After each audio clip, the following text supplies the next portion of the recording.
হাবিব সাল্লাল্লাহু আলাইহি ওয়াসাল্লাম চাচাতো ভাই আব্দুল্লাহ ইবনে আব্বাসের জন্য দোয়া করলেন, আল্লাহুম্মা ফাক্কিহহু ফিদ্দীন ওয়া আল্লিমহু তাওয়ীল। আল্লাহ, আমার এই ছোট্ট চাচাতো ভাই আব্দুল্লাহ ইবনে আব্বাসকে আপনি দ্বীনের জ্ঞান দেন, আপনি কোরআনের ব্যাখ্যা শিক্ষা দেন। কবুল করে নিল কে?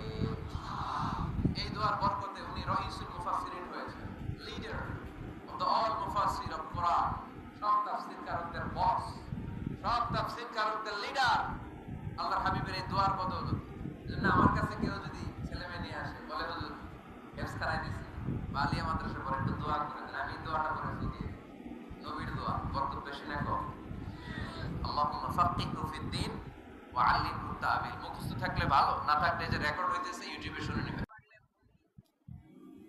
কথা কাটাকাটি, কথার পিঠে কথা, কথার নাম লতা।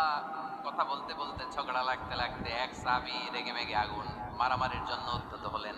বিশ্বনবী দেখলেন ওই সাহাবীর চেহারাটা একেবারে আগুনের গোলার মতো লাল হয়ে গিয়েছে। বিশ্বনবী বললেন, ইন্নী লা আ'লামু কালিমাতান, আমি এমন একটা বাক্য জানি, এই রাগান্বিত সাহাবী যদি এখন এই বাক্যটা পড়া শুরু করে দেয়, তার রাগটারে